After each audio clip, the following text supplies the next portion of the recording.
Tidak ada yang benar, seorang pun tidak. Lalu bagaimana nasib masa depan kita?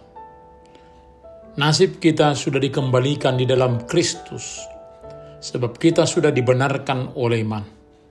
Maka kita diperkenan oleh Tuhan di dalam belas kasihan-Nya. Selamat hari Minggu kedua setelah Trinitatis, Bapak, Ibu, Saudara-saudara, anak kami yang terkasih.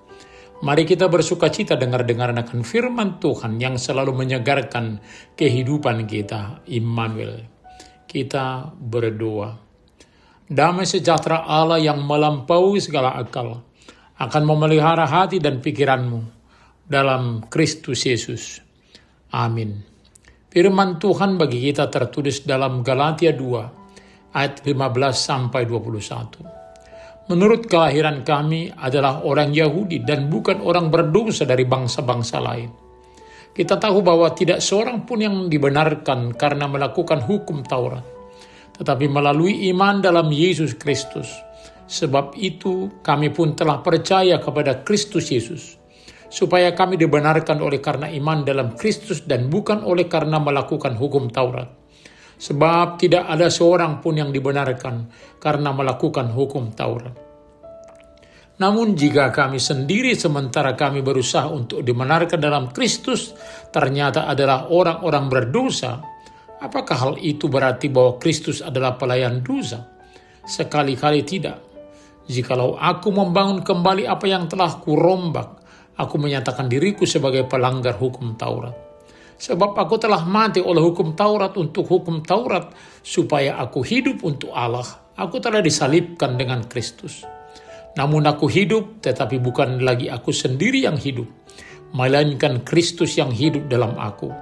Hidup yang sekarang aku hidupi secara jasmani adalah hidup oleh iman dalam Anak Allah yang telah mengasihi aku dan menyerahkan dirinya untuk aku.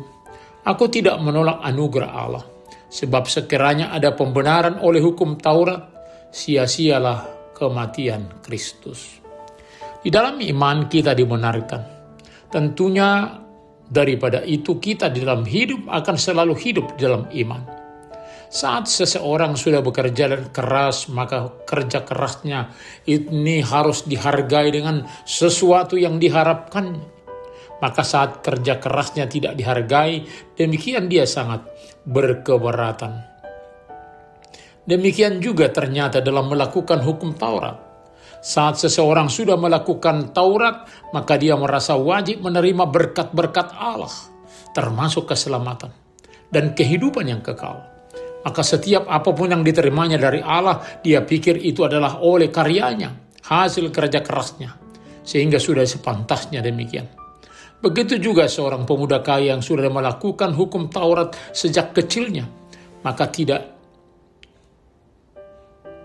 sependapat dengan Yesus menjual hartanya untuk diberikan bagi yang membutuhkan, lalu mengikut Yesus sebab dia sudah merasa benar oleh dirinya sendiri.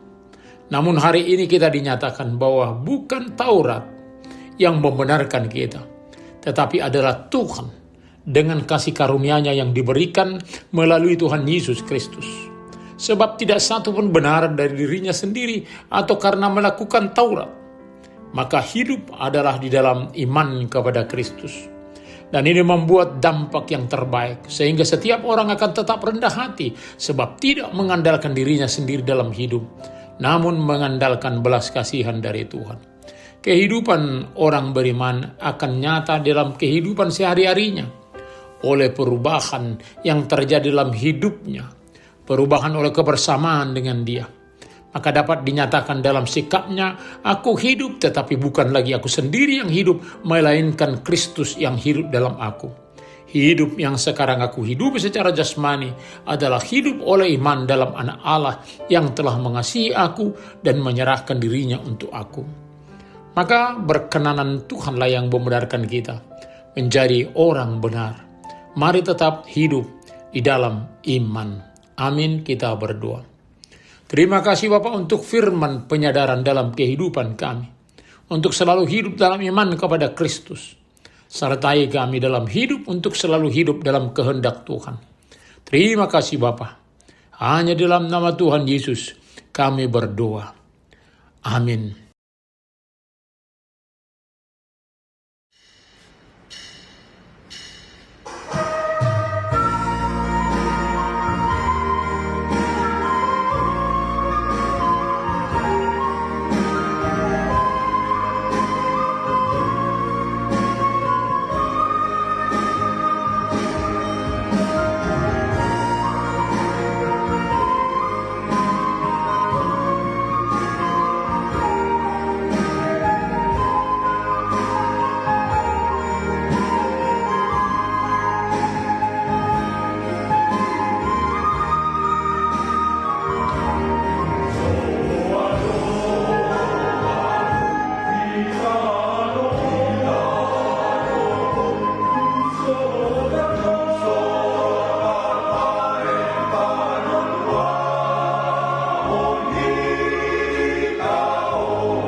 Oh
Terimalah berkat Tuhan.